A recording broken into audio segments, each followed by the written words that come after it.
தமிழகம் முழுவதும் திமுக, அதிமுக உள்ளிட்ட கூட்டணி கட்சிகள் தேர்தல் பரப்புரையை மேற்கொண்டு வருகின்றன. அதன் ஒரு பகுதியாக செங்கல்பட்டு மாவட்டம் திருக்கழுக்குன்றம் ஒன்றியம் மணப்பாக்கம் ஊராட்சியில் மணப்பாக்கம் ஊராட்சி மன்ற தலைவர் ரஞ்சித்குமார், திருப்போரூர் சட்டமன்ற தொகுதி வேட்பாளராக விசிக சார்பில் போட்டியிடும் பன்னீர்தாசுக்கு சால்வை அணிவித்து வரவேற்பு அளித்தார்.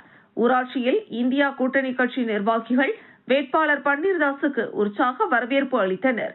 இதில் பொதுக்குழு உறுப்பினர் செல்வகுமார், கவுன்சிலர் ரமேஷ், ஒன்றிய கவுன்சிலர் தத்தலூர் தனசேகரன், தலைவர்கள் கூட்டமைப்பு தலைவர் சேகர், தமிழ்மணி, தேமுதிக ஒன்றிய செயலாளர் தாழை ரவி, கன்னிக்கோவில் முன்னாள் கிளை செயலாளர் புருஷோத்தமன், இளைஞரணி சுதாகர், மாவட்ட மகளிரணி துணை அமைப்பாளர் வளர்மதி, உமாபதி செயலாளர் உமாபதி, பிரதிநிதி சீனு ஆகியோர் உடனிருந்தனர். என்று சொன்னால் நான் வெற்றி பெற்று எம்எல்ஏ ஆகி உங்களுடைய குறைகளை எல்லாம் நிறைவேற்ற காத்து கொண்டிருக்கிறேன்.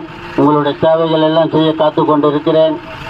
மறந்து விடாதீர்கள், மறந்து விருந்து விடாதீர்கள். பானை சின்னத்தில் போட்டு பெருவாரியான வாக்குகள் வித்தியாசத்தில் வெற்றி பெற செய்யுமாறு கேட்டுக்கொள்கிறேன்.